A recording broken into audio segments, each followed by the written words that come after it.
Hello everyone, and welcome to Camelot Chat. I'm your hostess, Shannon Watson, and this month we'll be talking about Bertholets, the sinister Seneschal. More specifically, this episode is called Cleodalis, Archvillain, Victim, or Slippery Seneschal. Let's get started. Early in my research, a strange and little-known chapter in Arthurian lore came to my attention. This incident wrested my original interest in the world of Camelot from the conventional path and sent it spinning in brave new directions. This episode is the story of the two Guineveres, one true, the other false, the household of King Leodegan, their father, and the war that tore apart the kingdom of Camelot. In the early French romances, two candidates vie for the role of Archvillain. At least this is true of the Lancelot Grail cycle, also known as the Vulgate cycle, or the Pseudo-Map cycle, or the Vulgate Lancelot. The Vulgate Lancelot was written in Old French in or around 1210 to 1235 AD. In it are mentioned two shadowy figures who, while little known to modern audiences, likely loomed large in the lives of Queen Guinevere, her sister the false Guinevere, their father, King Leodegan, and eventually King Arthur. These are the characters of Cleodalis, King Leodegan's betrayed but loyal seneschal, and Bertholets, a disgraced knight, who later became seneschal to the false Guinevere. Let's start at the beginning, with the eventful but strangely short life story of Cleodalis. King Leodegan's queen, Seren, who would become the mother of Queen Guinevere, kept beside her a lady-in-waiting, who was a little less lovely and a little less wealthy than she. This lady was married to King Leodegan's trusted seneschal, Cleodalis. She may have been a younger sister of Seren, as she is described in the same way as the false Guinevere is in relation to her older legitimate sister, Queen Guinevere. Slightly less royal, less landed, less educated, less everything than her sister. Maybe her lands adjoined those of her sister or were at the vital ford of a river, making them attractive in the eyes of an acquisitive 5th century chieftain like Leodegan. Although Leodegan's queen, Seren, was a lovely landed heiress, she apparently wasn't lovely or landed enough for him, because Leodegan cuckolded his seneschal, begetting the false Guinevere on the man's wife. He then compounded his bad karma by locking the woman in a tower and continuing to use her as a concubine. If she was a landed heiress, greed may have motivated Leodegan as much as lust. Sleeping with the woman was tantamount to claiming her lands for himself, and her imprisonment ensured that those lands stayed securely in Leodegan's hands. Why else would the king have risked the outrage and alienation of his loyal seneschal, the woman's husband? This act was as much a theft as a rape. The two women gave birth on the same day.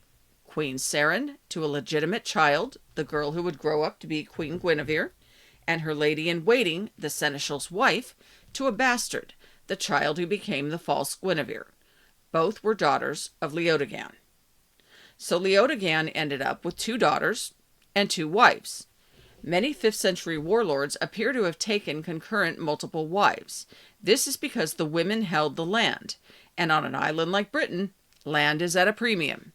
As Harrison Ford's character in 6 Days, 7 Nights said, "It's an island, babe. If you don't bring it, we don't have it."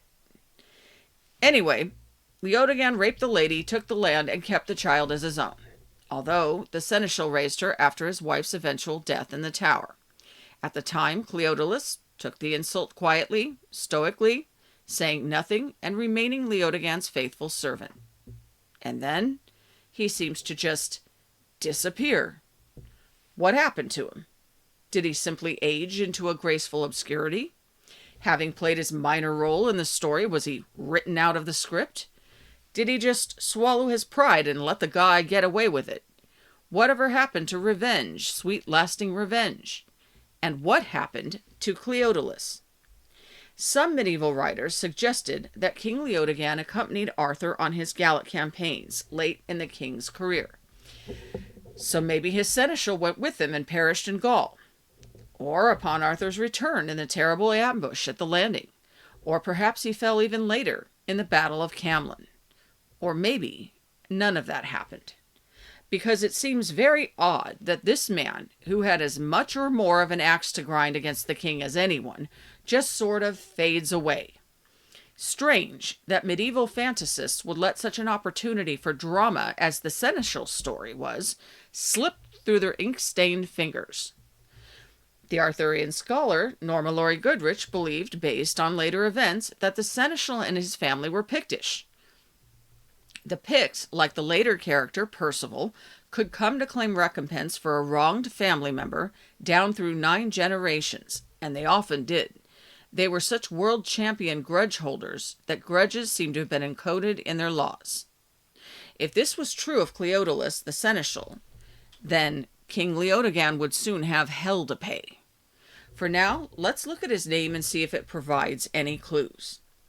The name Cleodalis seems to be divided into 2 parts, Cleo or Cleod, and Dallas or Alice. The second part translates fairly easily. Alice, A-L-I-S, is Latin and indicates a relational suffix forming adjectives from nouns or numerals. Cleo or Cleod is a little harder. Did it derive from the Proto-Brythonic cleth, meaning northern, or the Welsh cleth, indicating a sword or champion? These would have given Cleodalis, the northerner, and Cleodalis, the defender or champion. Both translations are tempting, since this man may have come from the north and would also have served, along with his capacity as seneschal, as a defender or champion to King Leodegan. Alternately, could the initial word have originated from Old English, like Cleotha, meaning a plaster, salve, or poultice? This word renders with the same meaning in later Middle English as Clith or Clyde. That word, Clyde, C-L-Y-D-E, is a well-known geographic designation in the Celtic tongues. What if an early chronicler, perusing a faded manuscript in the dim light of a flickering taper, saw something like Clyde, and instead of translating it to its original geographic meaning of the River Clyde region, from the Strathclyde area, or even from the fortress of Alclute, later Dumbarton Fort, wrote down something more appropriate to a personal name, such as Cleo, which is short for both Cleopatra and Cleon, personal names in ancient Greek. In ancient Greek, Kleos meant fame. Although, to be fair, since this may be the name of a villain, I should mention that Kleos sometimes also meant bad repute. This second translation, however, is rare.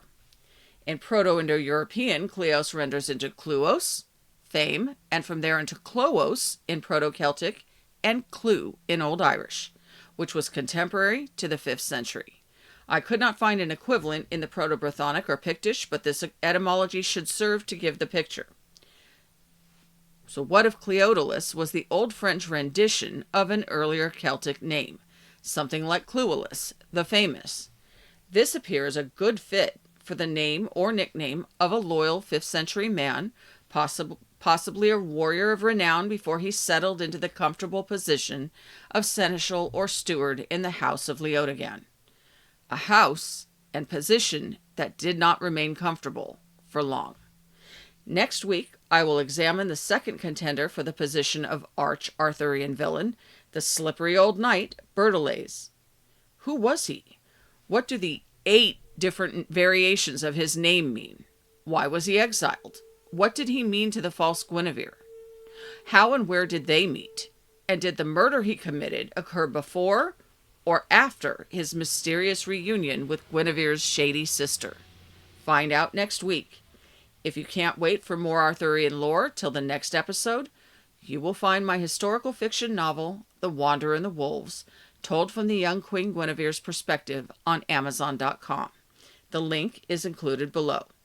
For insider news on my upcoming books, a personal weekly email, reminder of published episodes, and to support the show, check out the supporter link below. And be sure to check out my author page at shanaverestudios.com. Until next week, people who read live in many worlds. Books are the surest portals to those worlds. So keep living, keep reading, and keep dreaming. till we meet again.